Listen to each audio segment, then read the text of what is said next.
The United Kingdom has seen huge political upheaval in the past decade. Scotland almost voted to leave in 2014. Then Brexit saw it split with the European Union. Well, now there's rumblings of another divorce. A small Scottish archipelago with historic ties to Canada wants to get in touch with its Scandinavian roots. Redmond Shannon explains.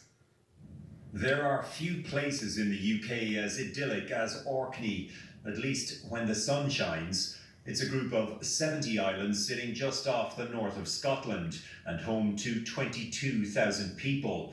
But there is currently a little trouble in paradise. We don't seem to be getting the same amount of resource, even as the other islands. After Brexit and the fight for Scottish independence, now Orkney's council has voted to look into saying goodbye to both Scotland and the UK, at least in the way it is governed.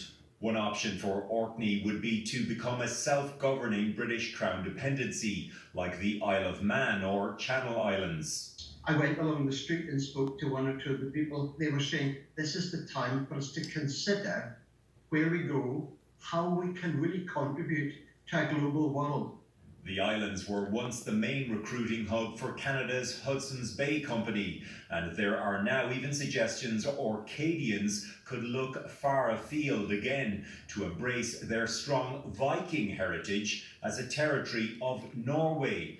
I mean, just look at their flags. The names of our places, the names of our people are very Norse.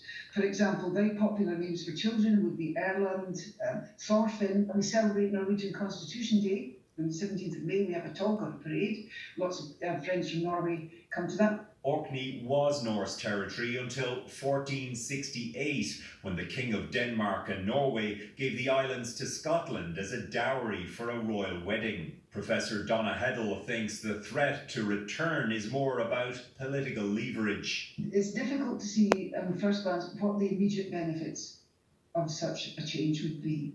A spokesperson for British Prime Minister Rishi Sunak says there is no mechanism for Orkney to change its status, but the fact that he's had to respond could be a sign the Orcadian proposition is already working. Redmond Shannon, Global News, London.